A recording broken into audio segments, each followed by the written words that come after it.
I have some good news and bad news. The good news is you don't have to listen to me speak today. Wait, that's the bad news, isn't it? There's other good news. The good news is there's another very handsome bald man who's going to share the message today. We're honored today to have Rhett Cecil. He's the CEO of Habitat for Humanity in Hamilton County. And he and I have had a couple of run-in conversations just through the weeks. And this is a man who not only does he have a passion for the poor in our community, but he's got a passion for God, and he's got a passion for the bride of Christ, the church, to capture the mission that they've been called to do. And so I'm going to have him come up and share a few thoughts. But before I do that, I want to share from you what Jesus had to say in reference to the poor. This is Luke 4. Just as he's beginning his ministry, he says this: God's Spirit is on me, and he has chosen me to preach the message of good news for the poor. Sent me to announce pardon for those who are enslaved, to offer recovery of sight to those who are blind, to set those who are burdened and weighed down and battered, to set them free, and to announce that this is the year that God's favor and blessing comes to you. Rhett, would you please come and share with us what God's given you today? Am I on with this thing? Can everybody hear me? Good morning. Thank you, Patrick. You all right? You sure? You sure you're going to turn the church over to me? All yours, man. Okay, great. Good, awesome. Well, good morning. I'm Rhett. How are you today? Good? This should be interactive. Good morning. Usually responds with good morning. I do have, and I wrote down some few things on this lovely card, but I'm just going to start off with this. Blessed are you. What does that mean to each of us? What does that mean when we just saw the video? And I'll try to relate it to what it means for me at Habitat. It's something that when we see these type of videos, when we go through this type of learning session and passion for our faith and for our mission and our ministry, we ask a lot of the what questions. I'm the why question guy, just so you know. For me, blessed are you. So I will tell you this. I'm the luckiest guy in the world because I have the greatest job in the world, period. Habitat's very simple. We're a Christian organization. We build safe, decent, and affordable housing for those who are the least fortunate among us, right? But it's not really about the house. The house is just what we do. The house is, how we put things together. It's the opportunity to serve with that family. It's the opportunity to serve with your friends at the tables. It's the opportunity to serve with yourself and your faith when you're trying to figure those things out. Now, I've often asked this question, and Patrick used it when he introduced me, which was kind of cool because I had it written down, and I don't know if you saw my notes, but if you did, well done. I'm asked this: why am I so passionate about Habitat? Here we are in Hamilton County, guys. We're the wealthiest county in Indiana, top 20 in the United States. I hear every day, do we really need a Habitat in Hamilton County? Yeah, we do. Statistics tell us that there are 3 out of 10 families in Hamilton County right now that are at or below the water line in terms of poverty level. So I want you to go out today when you're putting gas in the car and you're going to the grocery store. I want you to count 10 people in line and know that 3 of them standing around you. And here's the other part, which is always really interesting for me to say. It may be you that needs Habitat, that is there, that is at the water line, that is struggling to understand your role in this world, what God has in place for you. Well, why I'm so passionate is this, and it's very simple. I was born and raised in the Lutheran church, still go to the Lutheran church. Habitat's in our DNA. I was 13 years old. I was building houses in West Virginia, Tennessee, a number of different places, Pennsylvania. And then I went into professional sports. So it was, in professional sports, I was not an athlete. I was on the front office side. I was paid handsomely for going up and going, hey, if Dr. Pepper would like to put their name on our building, it's only 3 years and $37 million. And by the way, you would give me that $37 million at the end of that. And I had no formal training in this whatsoever. But it was fun. And I made a lot of money. I once bought a car on a credit card. Anybody want to know why? Because I could. That's it. How arrogant is that? And then I came home after my first son, Cooper, was born. And he was a wee little booger. And I realized I missed about half of his natural life here on earth because I was out trying to travel and do different things. And I had gotten so far away from who I was and who I am that I had to literally look at my wife and tell her that I had not looked myself in the mirror to shave in over a year. That I was an empty vessel, a soulless individual who had done nothing to impart any grace or peace or tranquility or love onto anybody in our community. I worked for a checking account. That's it. So I told her I was leaving. Told her I was going to go. And I went to Habitat. And it was awesome when I got back to Habitat after 20 plus years. And I remember I came home and told my wife the financial discussion questions, like, what are you getting paid? We still have light bills and we have kids and this and that. I said, well, it's not so bad as I thought. I'll make 17 to 12 cents per dollar that I used to make. It's not so bad. But then I had to realize, and what my wife realized is for me is my relationship with Christ, my relationship with our community. What little skills, and Patrick can attest to this, and so can Dave if Dave's in the room. Dave, are you here? There he is back there in the pink shirt. There you go, Dave. Thank you. That was the interactive part of our whole thing right there. It was pretty good, wasn't it? Good job, Dave. Well done. Yeah, no. You are not follically challenged. For those guys who have hair in the room, I just want to let you know that Patrick and I are more men than you. Because the testosterone in our body flowed so strongly that it burned up all of our hair. See, I got a bald guy over here going, yeah, the man right there. Yeah, thank you. My first and probably last amen I'll get this morning here at the church. Well, that's all right. What it was for me going to Habitat was what I had to look at the gifts that God gave me. And what did I want to do with them? And why am I so passionate about this? And I'll tell you why. It's a very simple story. There's no light dawning on darkened heads, shining moments, things like that. And it's very simple this. If Habitat was in my hometown when I was growing up, I would be a Habitat child. Mom and Dad split up when I was 4 years old. Dad was president and CEO of a company. I'm the fourth generation president and CEO of the male side of our family.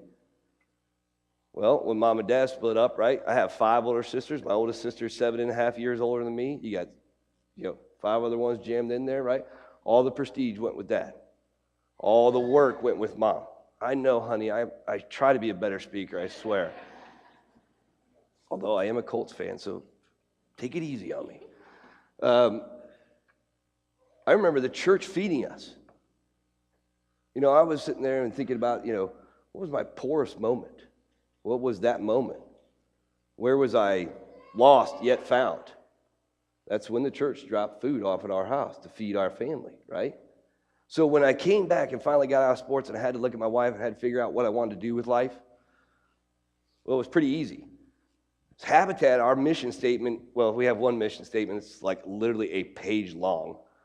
But I narrowed that down because I'm not real smart. I had to get it with under like 25 words. Yeah. Through grace and through love and through partnerships, we transform lives through safe, decent, and affordable housing. Transform lives. Right? It's not because we're great builders. We are. You are. Oh, and by the way, I have to confess, our staff worked so hard last Friday to have a lovely picture of everybody who came out to build with us at the Apostles Build. Raise your hand if you're out there that day. Apostles Build? Yeah? Okay, a few of you. What happened to the other 16? We invited a couple of businesses to actually partner with us on that. Oh, sweet. Good idea. Excuse me. Good idea. They had a picture. Wonderful. Great. Thanks recognition. Sitting in my office right now. I swear I'll bring it over. But I got to go back and go, what do I want to do? What skills were given to me? And the skills that were given to me was this. I got a little bit of vision. We have a little bit of creativity. We have a lot of stick-to-itiveness. But it's my desire to serve. I finally understood what servant leadership meant. It took me 20 years to get there, to finally understand what servant leadership meant. And what it meant to me was about coming into my own community and looking at the poor, the disenfranchised, the ones that have no feeling of hope. Because Habitat's about building hope. It's about building homes. It's about building communities. And that was what God put me here for. I am convinced this is what my role was meant to be on this earth. Now, Patrick and I were here Friday, and we were laughing because I can imagine God standing up there yelling at Jesus going, will someone please break that mold? Don't ever have another one like him anywhere. Well, then he gave me 2 sons, and I got one just like him, so I don't think the mold's broken yet. But you go back to, blessed are you. Yeah. How lucky are we? Because I know this, I'm the luckiest guy in this room today, absolutely bar none. Because what I get to do every day, and I wake up and I say my prayers, and I focus on one thing and one thing only. What can I do with the gifts that God gave me today to benefit somebody else? To make a life transformation for somebody else. And that is the greatest gift that I have ever been given, besides my faith, besides my wife, and my children. So that's why I'm passionate about it. I mean, you guys, for those who haven't been on a Habitat build site, Habitat for you all is about learning. It's about interacting with the partner families. It's about understanding where they are. You want to talk about humbling themselves before us. That's crazy concept to me, right? We're like, hey, we're here to help. You don't have to humble yourself before us. We're going to ask the why questions. But then we're going to work our butts off in concert with them to transform that life. What a gift is that? Blessed are you. So we're very lucky to be able to live where we do, to be able to be the light, because let's be honest, guys. Here's what Hamilton County is. It's the haves and the have-nots, right? We talk about a ladle of service. We saw it in the video, right? Talk about that ladle. You stand in that breach. You do all those things. We like to say that Habitat stands in the trenches. For those who sometimes have no voice. For those who don't even know how to express the voice of the pain and the hurt and the humility of themselves that they're feeling. When they come into our office, it's a huge step because now they know they're going to get the questions asked to them. Now they know they're going to be able to talk to folks. Now they know they're not going to get judged for what they say. And that's the greatest gift for us to be able to listen. I was telling Patrick a story the other day. I was the only one in the office, which was beautiful. I could do some work. I could knock some things out. Knock on the door. I go answer the door. There was a lady standing there with one of the township trustees. You all know we have township trustees kind of spread all over the place. Well, this is the first time in 3.5 years that I've been at the affiliate, or almost 4 years now, that we had a township trustee knock on the door and come in. And who she came in was a great young lady, probably roughly around our age. Patrick, probably a little bit younger than me.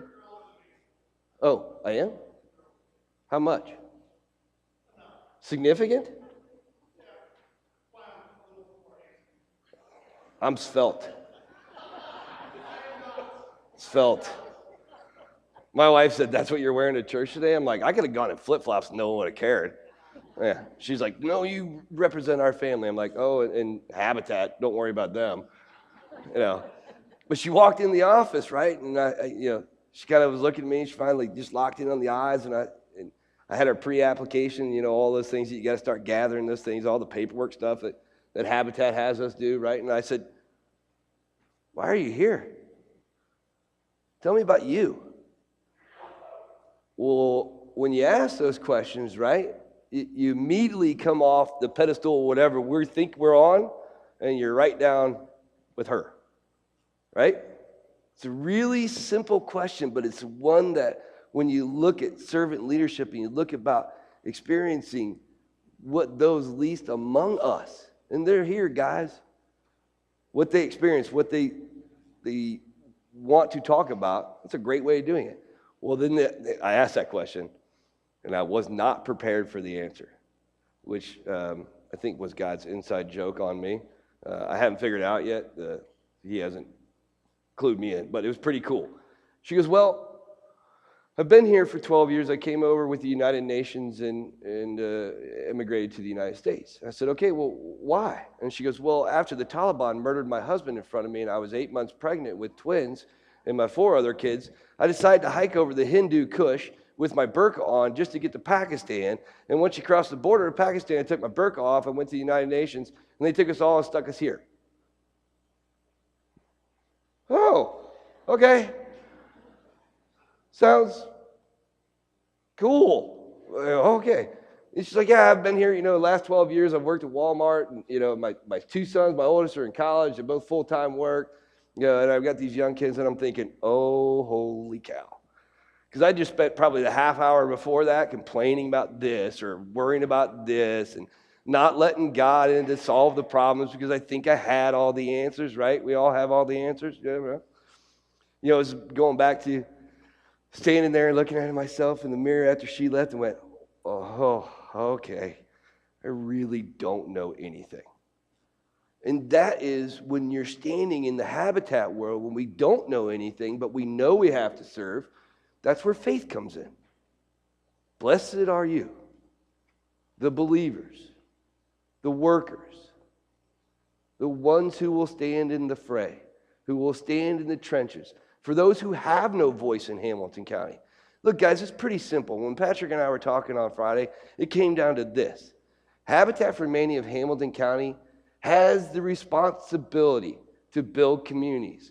We do not have the luxury to build cathedrals. Churches are not cathedrals, they are you.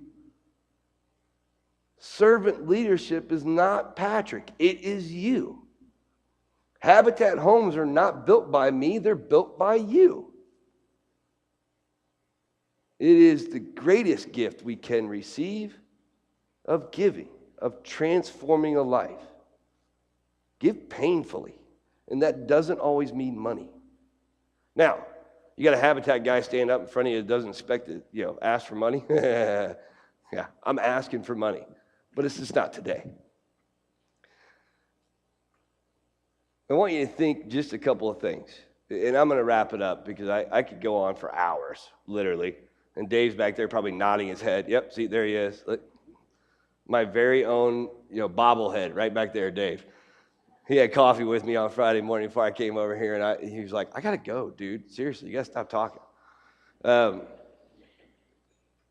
want you to think about this and come back, and Patrick knows how to get a hold of me, and I'll stand out there and give him business cards to anybody who wants. Two things I want you to think about when it relates to Habitat and to you and to the church is this. Blessed are you. Same thing we've talked about before. How have you been blessed? And what can we do going forward? Because the problems in Hamilton County are not going away. They're growing. The Brookings Institute, which is a really well-known organization, put a study out that suburban poverty is growing by a rate of 65%, which is double the rate of urban poverty in the United States. And since May of 2012 in Hamilton County, our poverty rate has grown by 67%. We build 7 houses next year, that's about 40% of the people we can serve. We are not at capacity. And the only way we're ever going to get capacity is to put our plans together for 2015 and 16 and all those families we can serve. And then we get out of the way and we say, God, what do you want us to do? Because if we don't let him in, we'll have no idea what we can do. It's a pretty simple message, and one that I delivered to our board of directors a couple of weeks ago. And the last one is responsibility versus luxury. It's one of my favorite themes at Habitat, right? We have the responsibility of building better families, building communities, building hope. We do not have the luxury of building cathedrals. So I see churches around Hamilton County, or I see big houses around Hamilton County, and they're the same for me, right? They're cathedrals where you live or where you spend time once a week or twice a week. Our responsibility is to take the love and the grace and the blessings that we have out of this building. That is servant leadership. That is responsibility. That's all I got this morning. Thank you for allowing me to be here. It's probably a little bit different twist than what you've heard the last couple weeks, because I tend to focus on a real small little world that I'm completely engaged in and love very much. I want to thank this congregation for being a part of our very first Apostles Build since I've been here. Patrick and I are working on 2 next year. So I'll expect to see a lot of you. But I'm get rid of my Britney Spears thing here. Did y'all notice how big this is? I didn't realize how big Patrick's ears were compared to my little nuggets. I'm surprised this thing has stayed on the whole time. But thank you very much for your time, and thank you for allowing me to be a part of your lives today, and I look forward to talking with you all soon. Thank you.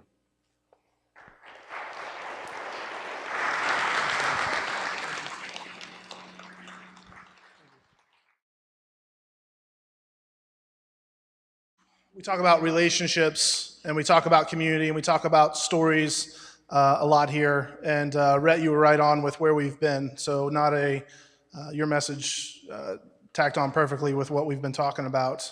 But here's the thing about these messages, and here are these things about God's story. God's story always invites a response, always.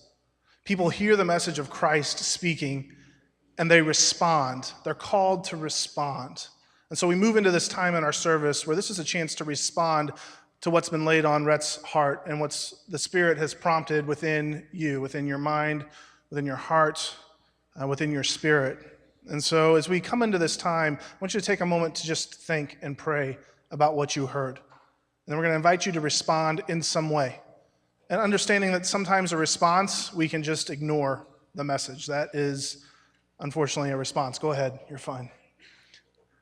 So respond in some way. You may take this time to pray. You may take this time to just quiet your heart and your mind and try to push everything else out and let that sink a little bit deeper. You may choose to respond physically by writing down a word or a phrase on the table over here. You may choose to come up here and pray at this kneeling bench. You may choose to respond by writing a note to someone. That this brought to mind a person or a friend or a family member or an enemy. You're like, no, I've got to ladle them better. I've got to serve them better. So this is your chance to respond. Listen to the words of this song and focus on the Spirit as you take this time to respond to the message that we've heard today.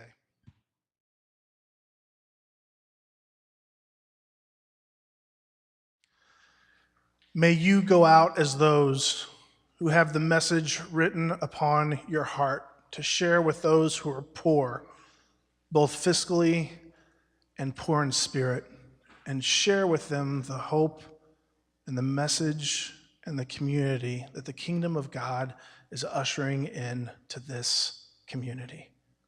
May God be with you. Go in peace.